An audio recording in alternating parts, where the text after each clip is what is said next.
I'd like to take a moment in this video to go through writing net ionic equations with you. And so when we're writing a net ionic equation, we'll be working with usually a double replacement reaction.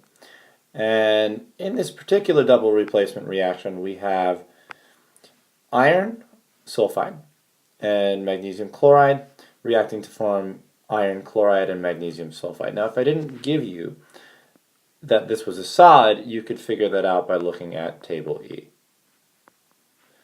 In this particular case, you don't have to, so that's kind of a nice little treat here.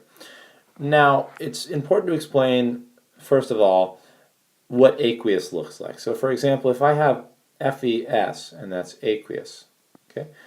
Aqueous is going to be basically, let's imagine we have a little beaker of water, and we'll have something that basically has ions that are free in solution. They're not necessarily connected to each other. So let's say we have an iron plus 2 here. We have a sulfur minus 2 here. There's another iron up here.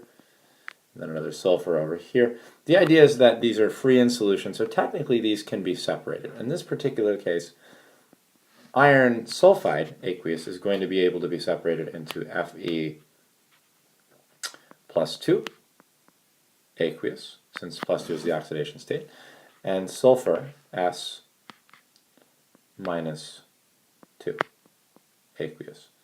And so when we write a net ionic equation, we're going to be separating everything that's aqueous and then crossing out both sides, our ions that are on both sides. So let's go ahead and let's get started. So we'll do the same thing we did before for FeS.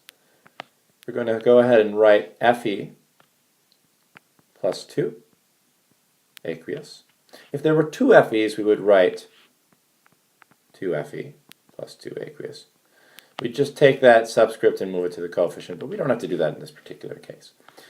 So for Fe, 2 plus, and then sulfur minus 2, both of those will be aqueous. Okay, we're writing those separately. Plus, same thing for MgCl, Mg2 plus, and here's a good example of what I was talking about, 2Cl minus. Both of these are aqueous. I'd like you to make a note of that. Okay, and those guys are going to react and cause you to have iron plus 2 in solution. It's still aqueous, since remember the phase is aqueous here, and plus 2Cl minus, aqueous, plus, and since this is a solid, magnesium sulfide, we're not going to dissociate that. We're not going to remove the magnesium from the sulfur, since it doesn't dissolve. So we'll just write the same exact thing down here, MgS. Again, since that's a solid, the phase is a solid, we're not going to separate MgS.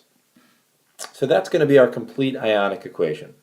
And what we'll do now is we'll remove any spectators or any ions that are going to be on both sides so that they can be canceled out. So on both sides we have iron ions and we have chlorine ions. So what we'll do is we'll just go ahead and cross those out on both sides.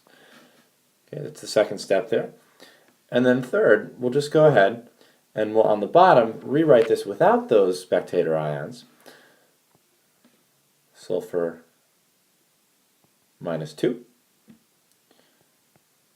aqueous, plus Mg plus 2, aqueous, yields or produces MgS solid.